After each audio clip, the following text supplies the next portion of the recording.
This week we're going to talk about the other new upper air plot in MetPy, which is the Emagram plot.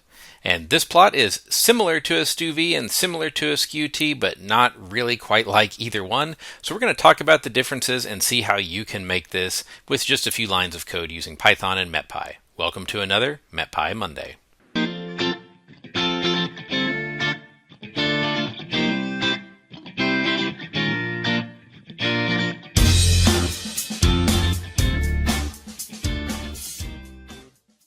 Hello, I'm John, a software engineer for Unidata. This week we're going to talk about the Emagram plot. Now this is a little bit different way to look at upper air data. The Stüve is not really used anymore except for teaching, and I would say the Skew-T is probably the most common operational plot that's being used. But the Emagram is still relatively common in Europe, and in fact there are some advantages that it has compared to a Skew-T. So we're going to see how we can make that. Now, if you're very familiar with our upper air package and getting data and all that, this is going to look pretty much identical to how you would use that or how you would make even the Stüve or the Skew-T. If you're not familiar with that, though, we're going to walk through every step. Otherwise, this may be a little bit of review. So the first thing that we're going to do, of course, is all of our imports. And I'm going to import matplotlib.pyplot as plt. Import metpy.calc as mpcalc, and import NumPy as mp. From datetime, we're going to import the datetime object. From metpy.plots, going to import Emagram. From metpy.units, we're going to import units. And Pandas DataFrame 2 unit arrays, which is a helper. And finally, from siphon.simplewebservice.wyoming, we're going to import Wyoming upper air so we can access that remote data. This is a pretty standard block of imports for a lot of things that you're going to do in MetPy. We're going to make a plot, we're going to do some calculations on it, and we might use some special plot helpers, and we need remote data access. This is a pretty typical framework. And if you've already watched our Stüve video, we're going to use the exact same case study. So you can go back and compare these two diagrams or make a plot with them side by side. That'd actually be a great exercise, would be to make a 3-panel plot with a Skew-T, a Stüve, and an Emagram. And you can do that using a loop to loop over the different plot types so you don't have to copy and paste big blocks of code. That would be an excellent exercise for your students or if you're learning Python. All right, so first we need to get a date time. In this case, it's going to be May 20, 2013, and the 18Z special sounding from, of course, OUN, another great Central Oklahoma case study. Going to use the Wyoming upper air object to get the request data on that rather, to get our sounding information. Shift tab brings up our handy reference box, and it says that we need time first and then site ID. So that means our date will be the first argument and station the second. And in this case, we get an HTTP error. Remember with Python errors, if you go all the way down to the bottom, that's where you should start reading. That's closest to you. And in this case, it says there's an error, 503, server is too busy. Please try again later. This is something that you will occasionally get from the Wyoming server. We're going to try again, and that time it worked. If we look at the head of this data frame, just to make sure everything looks sensible, we see all of our expected variables: pressure, height, temperature, dew point, wind direction, wind speed, U and V wind components, and then all of these are the same for every row. They're just properties like station, station number, the time, and so on. But there's not a great way to have those in a data frame as attributes other than this. All right, now this is a data frame, and in MetPy, we're used to using quantidied or united arrays. So that's where the data frame helper, the Pandas DataFrame to unit arrays helper, is going to come in. Siphon attaches some properties to this data frame so that this helper knows what to do. And if we look at the type of this, we see it's actually a dictionary. if we look at the keys of this dictionary, these are the names of all those variables. And if we look at the value, so I'm going to look at the type of the pressure keys value. This is a quantity, so it's quantityed or united arrays.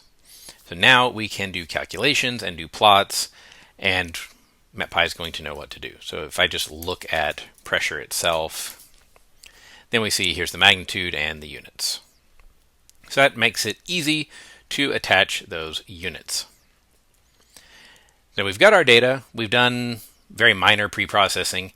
We're about ready to go ahead and talk about how to make the plot, which is going to be very similar, one of the nice things about Python. But first we need to talk about what the plot is and why it's a little different. So jumping ahead just a little bit, this is what the plot looks like. Now we still have temperature on the x, and it's not skewed, it is linear. These isotherms are actually vertical. So that is a big difference from the Skew-T, again why the plot looks a little bit more laid over than you might be used to. But the pressure on the y-axis is now actually plotted logarithmically. So this is a little bit more respectful of physics, you could say, than a Stüve, because we're looking at real logarithmic pressure on that y-axis. Now, why might you use it? Well, it's a little easier to interpret than the Skew-T because you don't have to deal with those slanted isotherms. Now, we all get used to those, but it is a little confusing for somebody just getting into looking at upper air data. And in some cases, this plot can actually be a little bit easier to assess stability on because you don't have to think with that skewed mindset. So it's actually a pretty common plot in Europe still. Don't see it a lot here in the US, but it's relatively easy to make, and I think it's worth taking a look at some of your data on just to see if you like it and you think things like stability are easier to see. The really important note though here is that the area on the chart is still not proportional to energy like on a Skew-T though.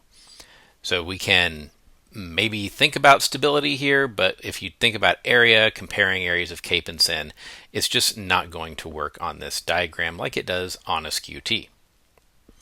So that's what the plot is and why you may want to create one. So now let's actually create this plot on our own. So this is going to be shockingly similar to a Skew-T or to the Stüve if you've watched either of those videos in prior MetPy Mondays. In fact, you could really just change the object name, and that's a hint if you're doing the homework on this, making the 3-panel plot. First, I'm going to create my figure. And I'm going to go ahead and make this a 9x9 inch in my case, since that's what I have configured in my Matplotlib RC file. Plot. I'm going to create an instance of the Emagram object.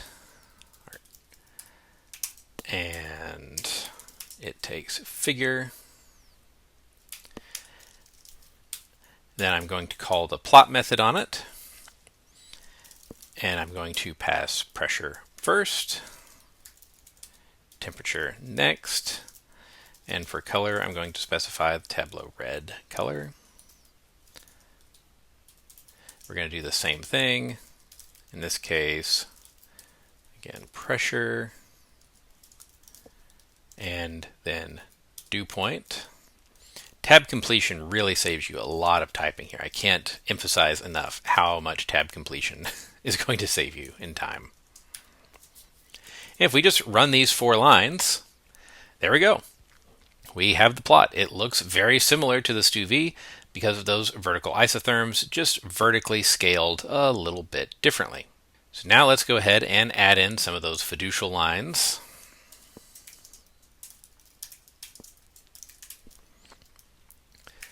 And if you want to know what's available, just use tab completion.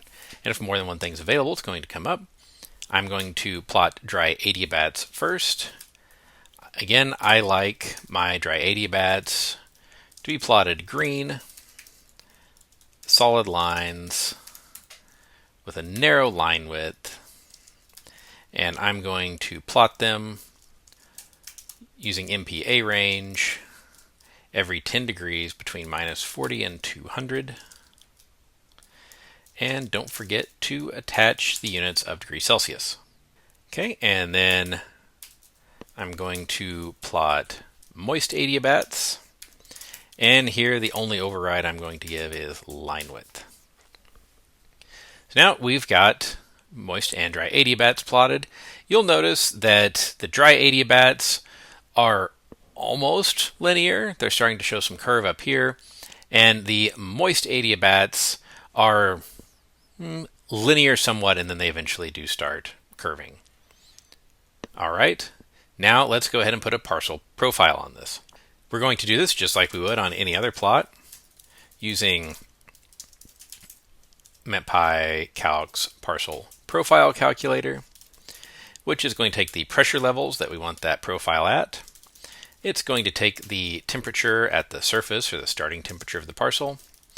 It's going to take the starting dew point of the parcel, and then it's going to return that in Kelvin. We want it in degrees Celsius for our plot. And then we're going to call plot just like we would any other line. Pressure, profile, and in this case I want it plotted as a black line. And there we go. Now we've got our parcel profile on there as well.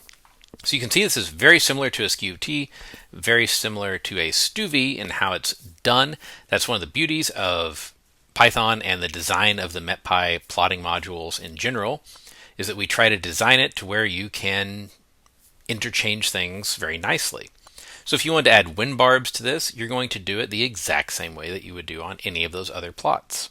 So I hope that you found this useful and that you'll go play with this diagram, play with making all of the diagrams using a loop and multi-panel plot so you can compare them visually and start to understand the differences between them. Look at some different cases. It's a really fun way to get more comfortable with all of these and just more comfortable in your upper air data interpretation as well. I hope that you found this useful. I'll see you on next week's MetPy Monday.